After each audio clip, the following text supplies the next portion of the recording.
Hello my dear students, आज हम chapter 1 chemical reactions and equations का सेकंड पार्ट पढ़ेंगे।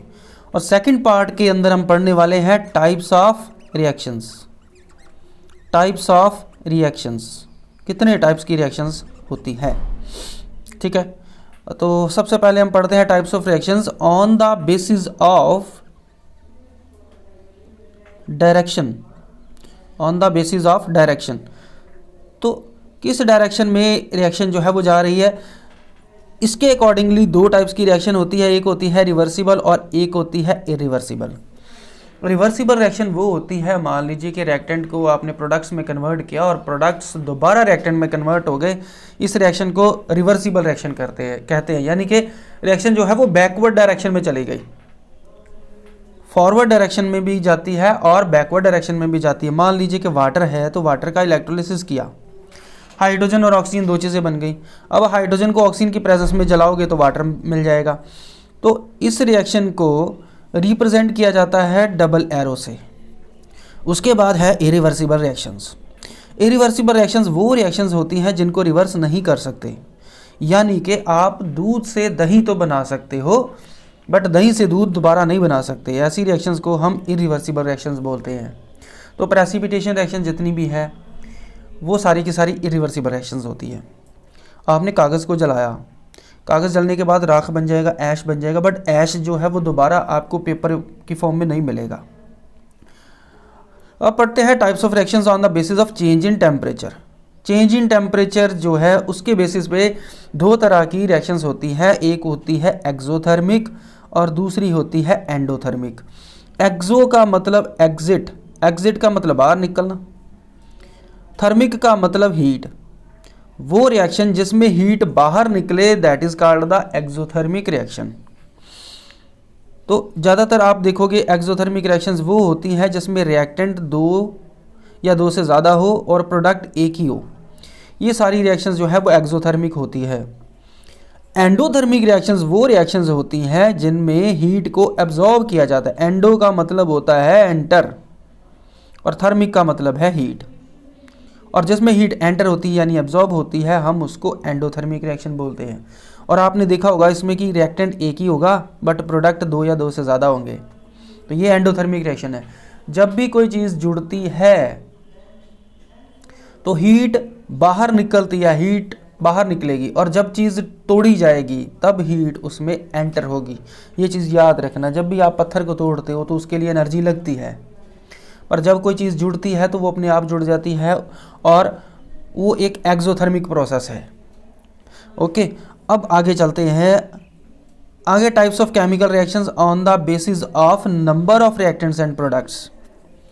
नंबर ऑफ रिएक्टेंट्स और प्रोडक्ट्स के अकॉर्डिंगली चार टाइप की रिएक्शंस होती है। एक कॉम्बिनेशन रिएक्शन। अब अपने माइंड में सोचो कि कॉम्बिनेशन का मतलब क्या होता है, what is the meaning of combination. यहीं से आपको क्लियर हो जाएगा कि कॉम्बिनेशन रिएक्शन क्या होती है। कॉम्बिनेशन का मतलब है दो चीज़ों का आपस में जुड़ना। डीकम्पोजिशन का मतलब क्या है, किसी चीज़ का टूटना। उसके बाद है डिस्प्लेसमेंट। डिस्प्लेसमेंट का मतलब होता है अपनी जगह को बदलना, और डबल डिस्प्लेसमेंट का मतलब है दो चीज़ों का आपस में जगह को एक्सचेंज करना। तो ये चार टाइप की रिएक्शंस हैं। सबसे पहले हम पढ़ेंगे कॉम्बिनेशन रिएक्शन। कॉम्बिनेशन रिएक्शन वो है जिसमें दो या दो से ज़्यादा सब्सटेंस रिएक्ट करते हैं और एक प्रोडक्ट बनता है। इसमें आप सभी में एक ही चीज़ कॉमन देखोगे कि दो रिएक्टेंट्स हैं और एक ही प्रोडक्ट है। इसमें कार्बन और ऑक्सीजन ने रिएक्शन की और कार्बन डाइऑक्साइड बना, हाइड्रोजन और ऑक्सीजन ने रिएक्शन की, वाटर बना। ये सारी की सारी एक्सोथर्मिक रिएक्शंस हैं। इसमें एक और चीज़ कॉमन है कि सब में ऑक्सीजन ऐड हो रही है। कॉम्बिनेशन रिएक्शन वो रिएक्शन है जिसमें दो रिएक्टेंट्स मिलके एक प्रोडक्ट बनाते हैं, और जब भी चीज़ जुड़ती है तो हीट बाहर निकलती है, वो एक्सोथर्मिक प्रोसेस होता है। उसके बाद है, देखो एक्टिविटी के द्वारा मैं आपको समझाने की कोशिश करता हूँ। अब देखो क्विक लाइम, क्विक लाइम क्या होता है, चूना, कली। ठीक है, चूना जो कि आप दीवारों पे यूज़ करते हो, ठीक है, अगर उसको पानी में डाल दिया जाए तो वो पानी जो है, जो सोल्यूशन है वो बहुत ज़्यादा गर्म हो जाएगा। तो कैल्शियम ऑक्साइड यानी कि चूना को जो केमिकल फार्मूला है उसको बोलते हैं कैल्शियम ऑक्साइड। जब उसमें वाटर ऐड होगा तो वो बनेगा कैल्शियम हाइड्रोक्साइड यानी चूने का पानी। ठीक है, कैल्शियम ऑक्साइड को इंग्लिश में क्विक लाइम बोलते हैं, क्विक लाइम, और कैल्शियम हाइड्रोक्साइड को लाइम वाटर बोलते हैं। ठीक है, अब क्विक लाइम से लाइम वाटर बना, देखो दो चीज़ें मिली और एक प्रोडक्ट बना, तो ये कॉम्बिनेशन रिएक्शन है और हीट प्रोड्यूस हुई, इसका मतलब ये एक्सोथर्मिक प्रोसेस है। अब एक और रिएक्शन देखो, मैंने अमोनिया को HCl के बीच में डाला तो ये वाइट कलर के फ्यूम्स निकलेंगे। ये वाइट कलर के फ्यूम्स हैं अमोनियम क्लोराइड के। अमोनियम क्लोराइड सॉलिड होता है, बट इन दोनों की रिएक्शन में इतनी ज़्यादा हीट प्रोड्यूस हुई कि अमोनियम क्लोराइड जो है वो गैसियस फॉर्म में चला गया। ठीक है, वाइट फ्यूम्स निकलेंगे अमोनियम क्लोराइड के। ये रिएक्शन हुई अमोनिया और HCl के बीच में। ठीक है जी, अब आगे चलते हैं। अगला जो स्टेप रिएक्शन है वो है डीकम्पोजिशन रिएक्शन। डीकम्पोजिशन का मतलब होता है किसी चीज़ का टूटना। एक कंपाउंड टूटता है और दो या दो से ज़्यादा सब्सटेंस बनते हैं तो उसको डीकम्पोजिशन बोलते हैं, और इसके लिए किसी ना किसी एनर्जी की ज़रूरत पड़ती है। वैसे तो एनर्जी बहुत सारे टाइप्स की होती है, लाइट एनर्जी होती है, इलेक्ट्रिकल एनर्जी होती है, हीट एनर्जी होती है। डीकम्पोजिशन रिएक्शन जो है वो एंडोथर्मिक होती है। ठीक है, यानी कि इसमें एनर्जी इन्वॉल्व होगी, जब एनर्जी लगाओगे तभी चीज़ टूटेगी। ठीक है, अब कितने टाइप की एनर्जी आप यूज़ कर सकते हो। ठीक है, एक है थर्मल डीकम्पोजिशन, एक है इलेक्ट्रिकल डीकम्पोजिशन और तीसरा है फोटोकेमिकल डीकम्पोजिशन।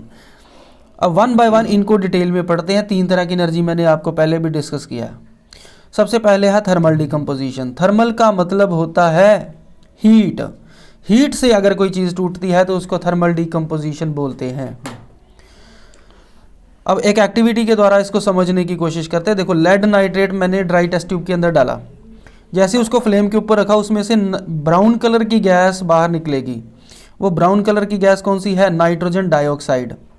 लेड नाइट्रेट को डीकम्पोज किया हीट करके तो लेड ऑक्साइड, नाइट्रोजन डाइऑक्साइड और ऑक्सीजन बनेगा। लेड ऑक्साइड वाइट कलर का होता है, नाइट्रोजन डाइऑक्साइड गैस होती है जो बाहर निकल जाएगी ब्राउन कलर की, और साथ में बनेगी ऑक्सीजन। दूसरी एक्टिविटी हम पढ़ेंगे thermal decomposition of ferrous sulphate. Ferrous sulphate को जब भी आप हीट करोगे, फेरस सल्फेट हमेशा याद रखना ग्रीन कलर का होता है। आयरन का कोई भी कंपाउंड या तो रेड कलर का होता है या ग्रीन कलर का, फेरस सल्फेट ग्रीन कलर का। और ये जो आयरन ऑक्साइड है ये ब्राउन कलर का है।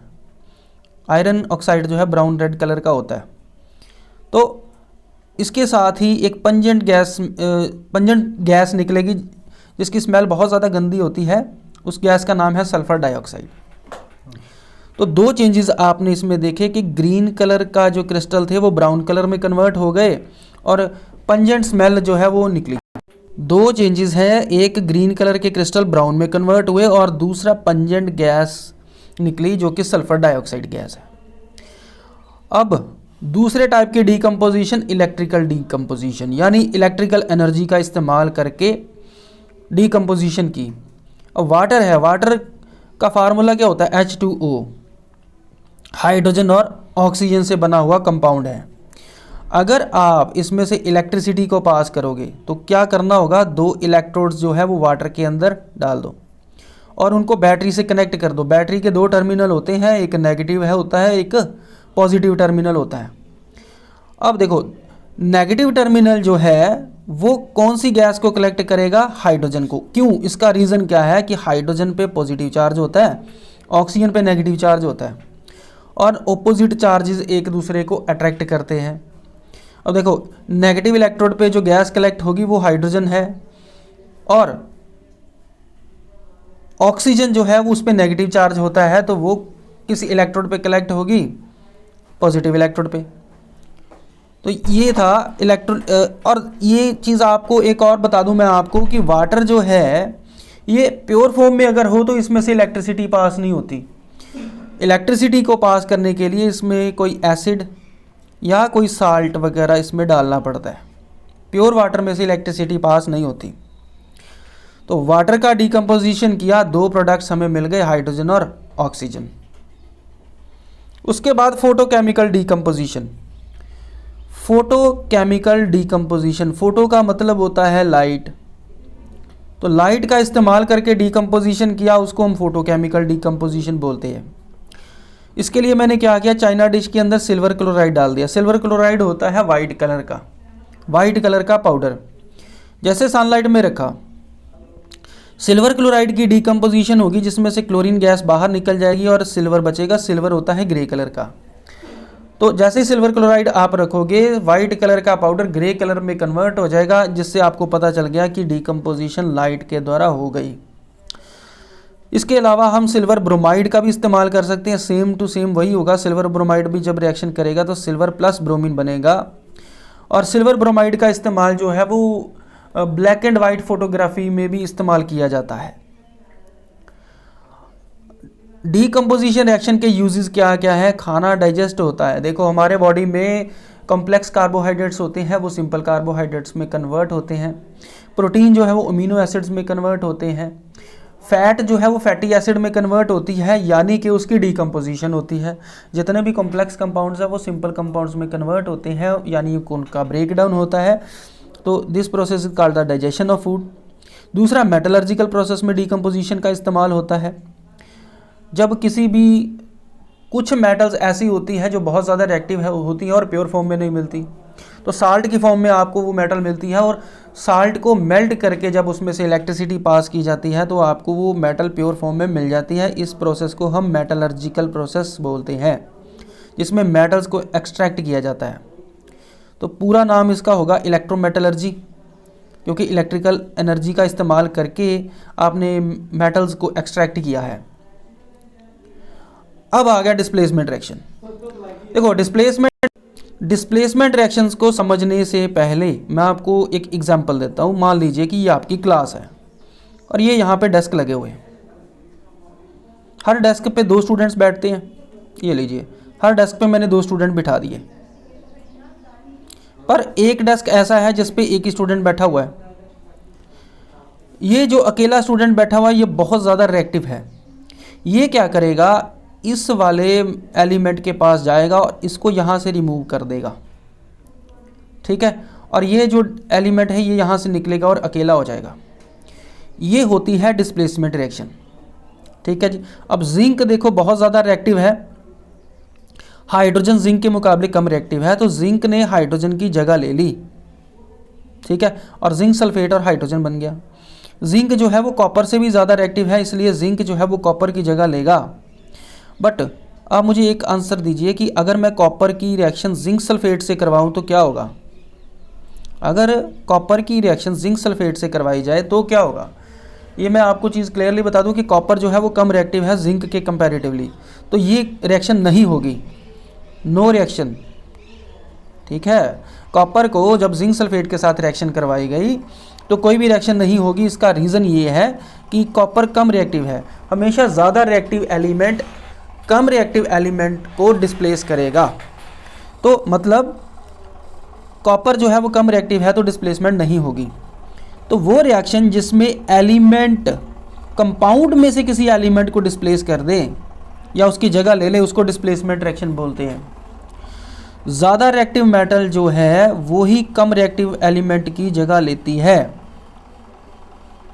अब डिस्प्लेसमेंट रिएक्शन की कुछ एक्टिविटीज़ के द्वारा समझने की कोशिश करते हैं। सबसे पहले है, मैंने कॉपर सल्फेट सॉल्यूशन जो कि ब्लू कलर का होता है उसमें मैंने आयरन नेल्स डाल दिए, तो ब्लू कलर का सॉल्यूशन जो है वो ग्रीन कलर का हो गया। कॉपर सल्फेट ब्लू कलर का होता है और आयरन सल्फेट ग्रीन कलर का होता है। आयरन जो है वो ग्रे कलर का होता है, बट कॉपर जो है वो रेडिश ब्राउन कलर का होता है, रेड ब्राउन कलर का होता है। तो कलर में चेंज आया, दो कलर चेंज हुए। एक तो सॉल्यूशन का कलर चेंज हुआ ब्लू से ग्रीन में, और एक तो आयरन का कलर रेड ब्राउन हो गया, यानी कि अब वो कॉपर बन गया। अब अगली एक्टिविटी समझते हैं। अगली एक्टिविटी में क्या है कि मैंने कॉपर डाला सिल्वर नाइट्रेट सॉल्यूशन में, कॉपर को डाला सिल्वर नाइट्रेट सॉल्यूशन में। और कॉपर का कलर होता है red brown, silver nitrate solution होता है कलरलेस। जैसे इन दोनों की रिएक्शन होगी कॉपर नाइट्रेट बनेगा, CuNO3 2 + Ag। तो सिल्वर जो है वो ग्रे कलर का होता है और कॉपर नाइट्रेट का कलर जो है वो ब्लू होता है, यानी कि सॉल्यूशन कलरलेस से ब्लू हो गया और कॉपर जो है वो ख़त्म हो गया, उसके ऊपर सिल्वर की कोटिंग हो गई, कॉपर जो है उसके ऊपर सिल्वर हो गया। तो ये डिस्प्लेसमेंट हुई सिल्वर से सिल्वर नाइट्रेट सॉल्यूशन, ठीक है, सिल्वर डिस्प्लेस हो गया सिल्वर नाइट्रेट सॉल्यूशन से। अब उसके बाद आ गया double displacement reaction. Double displacement reaction में क्या होता है, वो रिएक्शन जिसमें एक कंपाउंड दूसरे कंपाउंड के साथ रिएक्शन करता है और उनमें एलिमेंट्स में एक्सचेंज होता है। जैसे ये देखिए, इसमें कोई कम रिएक्टिव है, ज़्यादा रिएक्टिव है, इसका कोई भी ऐसा चक्कर नहीं होगा। सिल्वर ने सोडियम की अगर जगह ली है तो सोडियम भी सिल्वर की जगह लेगा, यानी कि डिस्प्लेसमेंट अब डबल होगा। ठीक है, फिर से एग्जांपल देता हूँ आपको क्लासरूम की। सभी के सभी स्टूडेंट जो हैं वो एक एक डेस्क पे दो दो स्टूडेंट बैठे हुए हैं। ये देखिए, सभी डेस्क पे दो दो स्टूडेंट बैठे हुए हैं, बट ये वाले एलिमेंट ने इस वाले एलिमेंट को कहा कि मैंने अपनी जगह एक्सचेंज करनी है तुम्हारे साथ, तो ये इधर चला जाएगा, ये इधर चला गया, डबल डिस्प्लेसमेंट हो गया। तो सिल्वर नाइट्रेट ने में से सिल्वर ने सोडियम की और सोडियम ने सिल्वर की जगह ले ली, तो सोडियम नाइट्रेट और सिल्वर क्लोराइड बन गया। तो कुछ एक्टिविटीज़ के द्वारा इसको समझने की कोशिश करते हैं। सारी प्रेसिपिटेशन रिएक्शंस जो होती हैं वो डबल डिस्प्लेसमेंट रिएक्शन होती है। बेरियम क्लोराइड सॉल्यूशन और सोडियम सल्फेट सॉल्यूशन ने आपस में रिएक्शन की, दोनों एक्वा सॉल्यूशन है, ठीक है, वाटर में डिजॉल्व होते हैं और कलरलेस होते हैं। जैसे इन दोनों की आपस में रिएक्शन करवाई, बेरियम सल्फेट बना जो कि पीपीटी है, प्रेसिपिटेट्स, वाइट कलर की पीपीटी बनाएगा। और सोडियम क्लोराइड आपको पता है कि वाटर में डिजॉल्व हो जाता है, तो पीपीटी बनेंगे। Thank you very much for watching this video. तो ये वीडियो मेरा आपको कैसे लगा कमेंट करके ज़रूर बताइए।